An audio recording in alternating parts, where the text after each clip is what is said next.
Good morning, children. Welcome back to the e-learning classes of Learners Academy English School.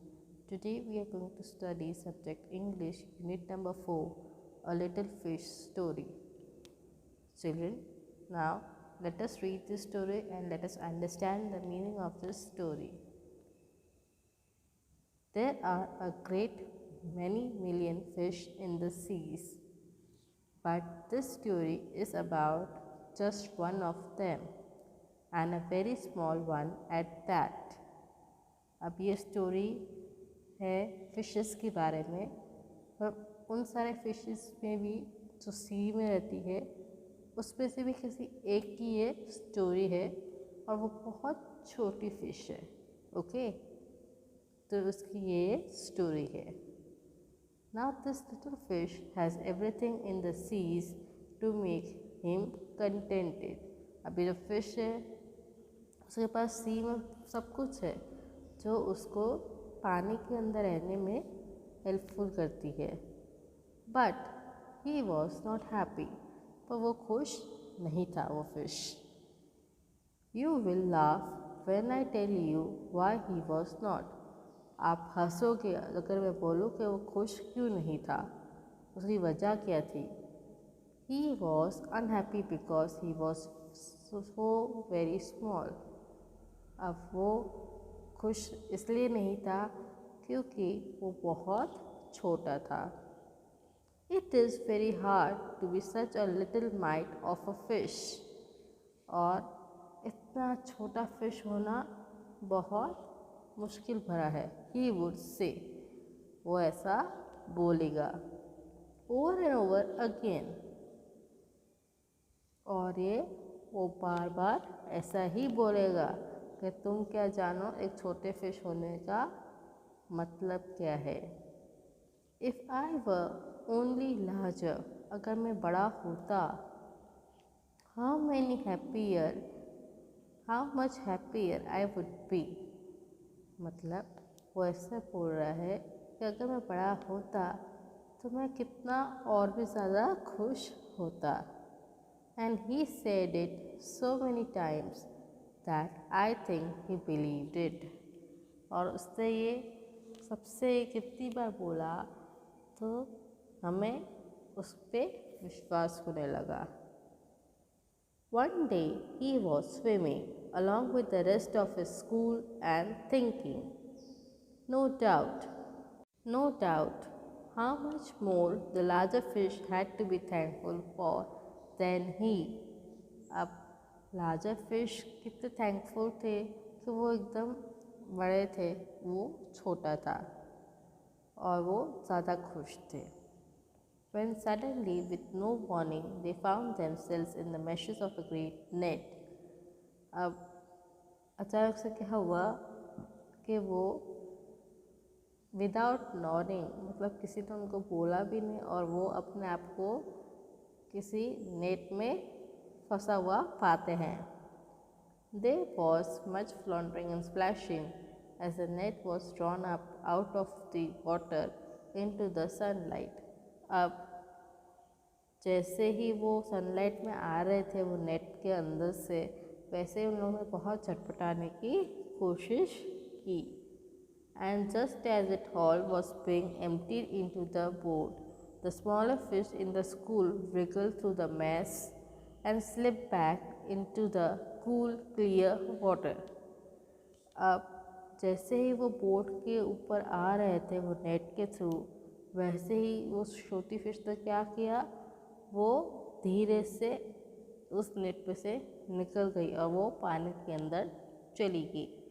How good it felt. उसको बहुत अच्छा लगा कि वो उस नेट के शिकंजे से निकल गई. He swam here and there and everywhere. और वो क्या करने लगा, वो हर जगह स्विम करने लगा. And some of the fish who knew him well all the rest of his life.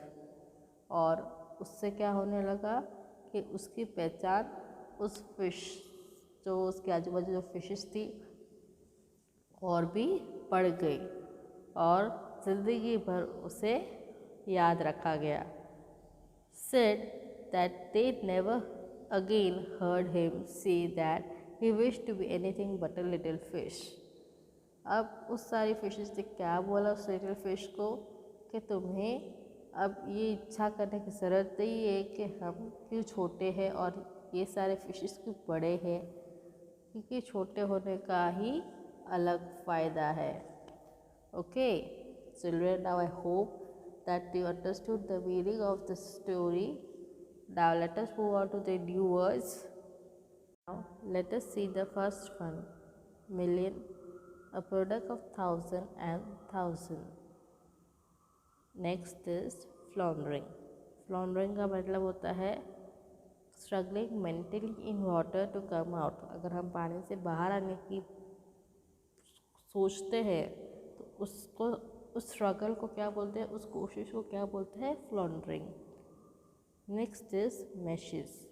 Meshes मतलब a network of wire to catch hold of something. मतलब वो जो नेट बांधते हैं ना फिशेस पकड़ने के लिए, उसको बोलते हैं मैशेस. नेक्स्ट हाउल. हाउल मतलब टू पुल विथ एफर्ट. हम किसी को खींचते हैं एफर्ट के थ्रू, उसको बोलेंगे howl. Next is contented. Contented मतलब सेटिस्फाइड, संतुष्ट. Next is splashing. स्प्लैशिंग मतलब छपट्टा. Next is emptied, to remove its content. Emptied मतलब निकाल देना. Next is व्रिगल्ड. व्रिगल का मतलब होता है ट्विस्ट एंड टर्न मूवमेंट. जो ऐसे हम ट्विस्ट करके बाहर निकल जाते हैं थोड़ा मुड़ के, उसको बोलेंगे हम व्रिगल्ड. वार्निंग मतलब चेतावनी.